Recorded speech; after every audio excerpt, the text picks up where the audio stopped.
তুমি একাকী কোথাও সফর করছো, এমন সময় তোমার সামনে দুটি পথ দেখতে পেলে। একটি পথ পাহাড়ি দুর্গম, আরেকটি সমতল সহজ পথ। প্রথম পথ আঁকাবাঁকা, অমসৃণ, কাটা আর গর্তে ভরা, যার উপর দিয়ে চলা খুব কঠিন।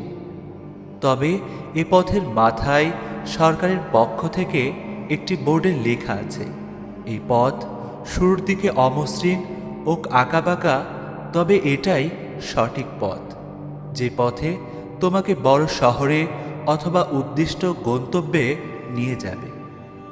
দ্বিতীয় পথ ফুল ছড়ানো, দুই ধারের সারি সারি সবুজ গাছ, কিছু দূর পরপর কফি শপ ও বিনোদন কেন্দ্র, যে পথে চললে মন ফ্রেশ হয়ে যায়, চোখ জোড়ায়, কর্ণকুহরে মৃষ্টিধ্বনি প্রবেশ করে। তবে সেখানে একটি বোর্ডে লেখা আছে, এই পথ বিপদ সংকুল, এ পথের শেষে রয়েছে নিশ্চয়ত দুর্ঘটনা, মৃত্যু। এই দুই পথ থেকে তুমি কোন পথটি দিয়ে চলতে পছন্দ করবে? নিঃসন্দেহে তোমার মন চাইবে দ্বিতীয় তথা সহজ পথটি বেছে নিতে। এটা মানুষের স্বভাব, যার উপর তাকে আল্লাহ তাআলা সৃষ্টি করেছেন। যদি ব্যক্তি নিজের মনকে এভাবে মনের মতো চলতে ছেড়ে দেয়, সে এভাবেই আপাত দৃষ্টিতে সহজ মনে হওয়া ভয়ঙ্কর পথটি বেছে নেবে। কিন্তু তোমার বিবেক সাময়িক স্বাদ উপভোগের পথ উপেক্ষা করে স্থায়ী সুখের পথ বেছে নিতেই বলবে। প্রথম পথ বেছে নিতেই তোমাকে উদ্বুদ্ধ করবে। এটাই জান্নাত ও জাহান্নামের পথের উদাহরণ।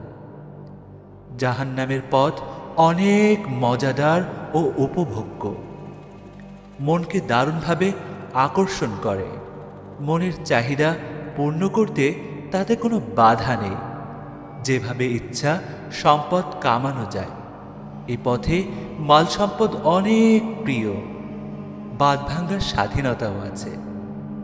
পক্ষান্তরে জান্নাতের পথ অনেক কঠিন, এখানে যেমন ইচ্ছা তেমনভাবে চলা যায় না।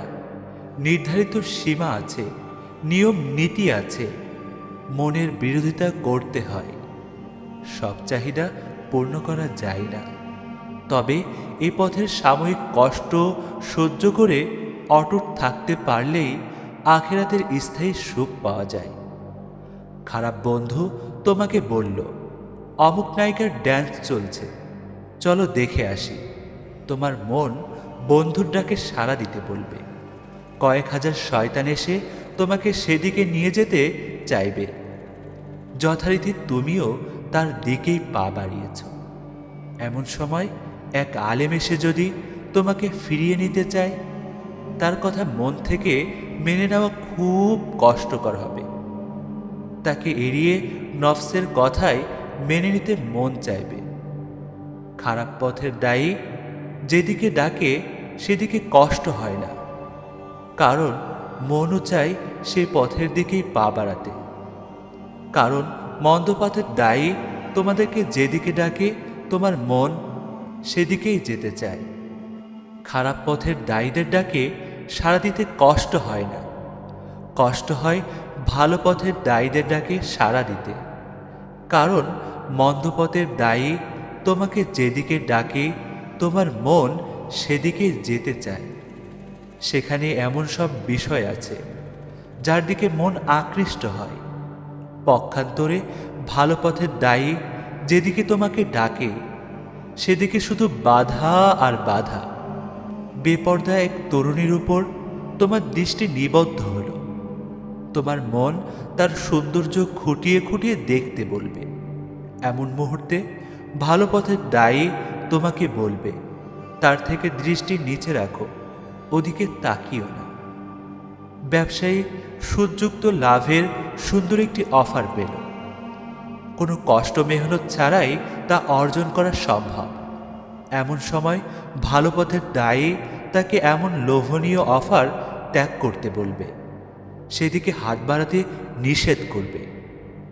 অন্য ক্ষেত্রে সরকারি কর্মকর্তা তার কলিগকে দেখে সে 1 মিনিটে যে পরিমাণ ঘুষ নেয় তা তার 6 মাসের বেতনের সমান। এ দেখে তার মনও তাকে ঘুষ নিতে উদ্বুদ্ধ করে। কিন্তু ভালো পথের দায়ী বলে, ঘুষ গ্রহণ করো না। এভাবে ভালো পথের দায়ী সবসময় নিশ্চয়তা ও সাময়িক লাভ থেকে বারণ করতে থাকে, যাতে স্থায়ী লাভ অর্জন করা যায়। কিন্তু মনের জন্য তা মেনে নিতে অনেক কষ্টকর হয়। তা হবেই তো।